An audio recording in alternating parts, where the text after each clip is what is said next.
E aí, vamos fazer nosso ano bíblico? Gente, estamos chegando aqui na reta final. Imagina só que iniciamos o livro do Apocalipse, passamos o ano todo nessa jornada e é claro que nesses últimos dias a gente está fazendo um resumo aqui do livro do Apocalipse, porque o livro do Apocalipse nós já começamos o estudo alguns dias atrás, todavia por processo de viagem estou conseguindo agora sentar para fazer esse resumão com vocês, de modo que hoje nós vamos contemplar 9 capítulos. Eu espero que consiga fazer um bom resumo e que vá direto ao ponto a fim de você compreender esses primeiros 9 capítulos do livro do Apocalipse. É claro que um estudo acurado destes 9 primeiros capítulos nos levaria aí a alguma coisa em torno de muitas e muitas horas de estudo. Mas vamos direto ao ponto. O capítulo 1 fala que é a revelação de Jesus Cristo. Então, um ponto simples: Jesus quer se revelar a todos nós. Deus se revela a nós através de Jesus Cristo. Você compreende o quanto isso é importante e o quanto isso é um elemento que nos ajuda a compreender o quanto somos amados por Deus? Ele deseja se revelar a nós e através de Jesus Cristo, a revelação máxima. Se o livro do Apocalipse fosse uma roda, Jesus seria o centro. Porque o objetivo do Apocalipse não é você estudar sobre besta, sobre grandes períodos proféticos, sobre dragão. Não, o grande objetivo do Apocalipse é Jesus se revelar a você. Entenda isso em nome do Senhor e você vai entender, compreender que o livro do Apocalipse é menos complexo do que anteriormente imaginávamos. Eu tenho uma série chamada Enfim, o Fim, que está registrada aqui no canal do YouTube PR Dudu, onde a gente tem os estudos de capítulo por capítulo do livro do Apocalipse. Então, se você pesquisar aqui no canal do YouTube, você vai encontrar a série Enfim, o Fim. São mais de 130 vídeos sobre o livro do Apocalipse. No capítulo 1, nós percebemos a revelação de Jesus Cristo, a saudação da Trindade, Deus Pai, Deus Filho e Deus Espírito Santo, dizendo-nos a mesma coisa: graça e paz. Ou seja, a paz que excede todo entendimento, fruto do Evangelho, só é obtida por intermédio da graça de Deus. Receba a graça de Deus e você vai receber a paz que excede todo entendimento. Você tem aqui a revelação de Jesus Cristo com algumas características básicas. No versículo 5, é-nos dito que Jesus Cristo é fiel testemunha, primogênito dos mortos, soberano dos reis da terra, aquele que nos ama, que do seu sangue, com seu sangue nos libertou dos nossos pecados e nos constituiu reino e sacerdotes para servir a Deus, o seu Pai. E aí você percebe essas características de Jesus Cristo, corroborando exatamente com a declaração inicial de que é um livro que revela Jesus. Aqui você percebe que ele é o alfa e o ômega no verso 8, o princípio e o fim, e é dito anteriormente no verso 7 que ele vem com as nuvens e todo olho o verá. A volta de Jesus vai ser algo visível para todos os povos da terra e rompendo todas as leis da física, inclusive porque Jesus virá e todo olho o verá de uma só vez, e nem o sol é contemplado por todo o planeta de uma só vez. Todavia, Jesus será contemplado de uma só vez por todos os povos da terra. Alguns se lamentarão e outros glorificarão o teu nome, o nome dele. Eu espero que você esteja entre o grupo que vai glorificar o nome de Jesus. Eu gosto muito de João com a sua descrição acerca de Cristo, a partir aqui do verso 12. Voltei-me para ver quem falava comigo. E aí você percebe uma descrição de Jesus em um caráter majestoso, sobrenatural, extraordinário. Não é mais aquele pendurado na cruz, sofredor, oprimido, humilhado. Nós estamos falando de alguém glorificado. Ele morre como um cordeiro, mas se apresenta agora como leão da tribo de Judá, o Rei dos Reis e o Senhor dos Senhores. E João faz um uso de uma linguagem muito característica do seu tempo. Por isso que você tem algumas coisas como, por exemplo, pés que reluzem como um latão de bronze. Ou seja, isso é uma linguagem bem coloquial. Obviamente, se João escrevesse hoje as características da majestade e de Jesus em seu estado de glorificação, certamente ele utilizaria palavras dos nossos dias, do nosso tempo, e não palavras do tempo dele, como, por exemplo, brilhava como um latão reluzente. Enfim, você percebe que o capítulo 1 do Apocalipse é exatamente essa carta de apresentação de como ele se revela para cada um de nós. E aqui nós temos o posicionamento das 7 igrejas, ok?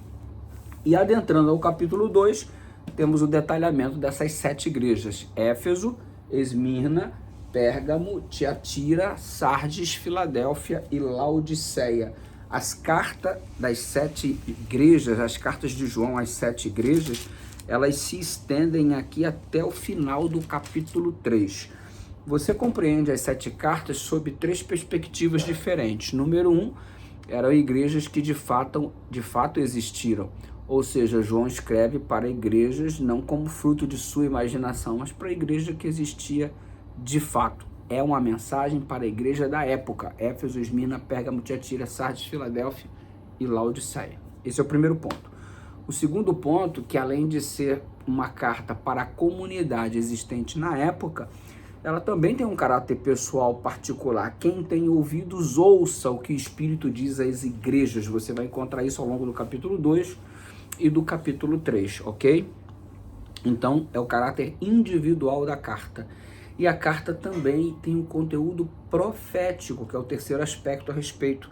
E aí você observa as características de cada igreja e profeticamente está sendo anunciado as características do desenvolvimento do povo de Deus de João até a volta de Jesus. Aí você percebe a primeira igreja, Éfeso, como sendo desejável, né? A igreja desejável, a igreja dos apóstolos, aquela igreja fervorosa que mantém o primeiro amor. Aí você observa que essa característica é muito peculiar à época aí após a morte e ascensão de Jesus do ano 33, se estendendo até o último apóstolo, o apóstolo que escreveu o Apocalipse, São João, até o ano 100 mais ou menos. Aí você invade Éfeso, depois vem Esmirna, a igreja perfumada, nós somos o bom perfume de Cristo, diz Paulo, uma igreja que sofreu muita perseguição, que vai do ano 100 até o ano 313, e você tem ali 10 dias de provação, que equivalem a 10 anos, exatamente o processo de perseguição através do decreto de Diocleciano. Enfim, é o conteúdo profético existente nas cartas de João. Aí você entende que a carta seguinte, depois de Éfeso, Esmirna, vem Pérgamo, onde está o trono de Satanás. Pérgamo é onde surgiu a palavra pergaminho, por causa de Pérgamo, que foi escrito lá, que é o couro de um animal novo, que é utilizado, uma vez que o papiro que era utilizado era importado do Egito, agora com um embargo para que a biblioteca romana não se desenvolvesse tanto quanto a egípcia, eles pararam com o fornecimento do papiro, e aí veio o pergaminho dentro do contexto em substituição ao papiro da cidade de Pérgamo. Lá em Pérgamo, no ano 29 a.C., foi onde foi idealizado, ou melhor, um templo construído para adoração de um imperador como Deus. Por isso o trono de Satanás, idolatria, estava ali, né? E você percebe que no ano 29, o primeiro imperador foi cultuado como divindade, e esse imperador ainda era vivo. Que coisa, né? Você percebe o aspecto profético da carta, ou seja, vai de 313 avançando aí para frente, você pode chegar a um conhecimento muito profundo do desenvolvimento da igreja de Deus nessa terra e seus respectivos períodos, através do conteúdo das cartas do Apocalipse. Mas mais importante do que você ficar aí preocupado com as datas e tudo mais, é você entender que o conteúdo dessa carta tem um valor significativo, cada uma delas, não só para esse período profético que elas representam, mas para a nossa vida. Aí você vai chegar finalmente à carta de Laodiceia, onde é uma igreja última, do último período, nosso período, os dias que antecedem a volta de Jesus, que não é frio, não é quente, e é uma linguagem muito peculiar às características da igreja local de Laodiceia, que havia uma água morna, que havia exatamente todo um processo de lã, de colírio. É por isso que a linguagem toda está voltada em cima das características da cidade. E é impressionante quão rico é o detalhamento bíblico. E Laodiceia não é frio, nem quem dera fosse frio ou fosse quente. És morno, estou a ponto de vomitar-te da minha boca. Ei, estamos no período de Laodiceia, mas você não precisa ter uma vida morna, você pode ter uma vida quente ao lado de Jesus. Pense nisso, a sua comunhão é que vai determinar a sua busca, a sua fome, a sua sede pelo Evangelho, pelo Cristo, pão vivo, pela água da vida, que vai determinar a intensidade do seu relacionamento e da sua fé. Aí, terminadas as 7 igrejas, que representam os 7 períodos, desde João até a volta de Jesus, representa também, você finalmente chega ao capítulo 4, que tem o trono no céu, o centro do universo, e você vê o capítulo 5, o livro e o cordeiro. Quem é digno de abrir o livro e desatar este selo? Que livro é esse que está fechado? Que livro é esse que agora assume o protagonismo na narrativa bíblica por parte de João? Você percebe que o livro de Daniel, ele termina com a ordem de Deus, sela o livro, fecha o livro, encerra as palavras deste livro até o fim. Muitos o esquadrinharão, o saber se multiplicará, inclusive, mas o livro é para o tempo do fim. Então nós estamos percebendo que esse livro, que outrora estava fechado e agora no capítulo 5 ele é aberto, porque chegou o momento de compreender, chegou o momento de se entender. Este livro nada mais é do que a continuação ou o entendimento daquilo que Daniel falou e ele mesmo não compreendeu. Deus revelou para ele, ele não compreendeu, e Deus disse: ó, fica tranquilo que isso não é para o seu tempo, isso é lá para frente. Então agora você obtém o entendimento aqui, e o Cordeiro é aquele que é digno de dar essa revelação, essa compreensão. E os selos, eles vão se desenvolvendo em aspecto profético, crescendo paralelamente com o conteúdo das 7 igrejas. O primeiro selo corresponde à primeira igreja, a segunda igreja, o segundo selo, e assim sucessivamente. Você percebe que há uma alegoria, uma construção exatamente para nos dar o entendimento, não só do que acontece dentro da igreja, mas o que acontece fora da igreja. Dentro da igreja você tem um entendimento aí bacana com o período aí das 7 igrejas, e fora da igreja, na sociedade como um todo, envolvendo inclusive a igreja, um conteúdo mais abrangente através dos 7 selos. E aí você percebe aqui, ó, o primeiro selo no capítulo 6, olhei que diante de mim, diz o verso 2, um cavalo branco. Cavalo branco, o branco significa pureza, o branco significa o evangelho, está em paralelo aí com a primeira igreja, que é o período da igreja cristã primitiva. A mensagem do cavalo branco é de paz, né? Ou seja, a mensagem do evangelho é uma mensagem de paz. E você percebe que a rejeição do cavalo branco, da mensagem de paz, lembra que o Apocalipse começou com a saudação graça e paz? Pois é, a rejeição da graça, o não adquirir essa paz, cria o espaço para o desenvolvimento dos outros cavalos e seus respectivos cavaleiros. Observe, por exemplo, que na sequência, depois do cavalo branco, nós temos o segundo selo aberto, e o verso 4 diz que saiu o cavalo e este era vermelho, né? E foi-lhe dada o poder para tirar a paz na terra. Ou seja, se você não aceitou a mensagem do cavalo branco, se você não aceitou a mensagem do evangelho, então você não tem paz. Resultado, quem vai prosperar na sua vida e caminhar na estrada do seu coração é o cavalo vermelho. Guerra, guerra, guerra. E o que nós estamos vendo hoje no nosso mundo? Guerras e rumores de guerra. É o cavalgar do cavalo vermelho lá na faixa de Gaza, lá em Israel. E tudo isso por quê? Por que o mundo vive em guerra? Porque rejeita a mensagem de paz do príncipe da paz, do Emanuel, do Deus conosco. Aí você percebe o império do cavalo vermelho. E obviamente, se o cavalo vermelho traz a guerra, a ausência de paz, você tem o terceiro selo, ok? Que nada mais é do que o cavalo preto, que tinha na mão uma balança, e eu ouvi que parecia a voz dos 4 seres viventes. Você percebe isso no capítulo 6, e aqui ele vem com a balança pesando, né? Pesando aquilo que são os itens essenciais da cesta básica da alimentação, ou seja, fome.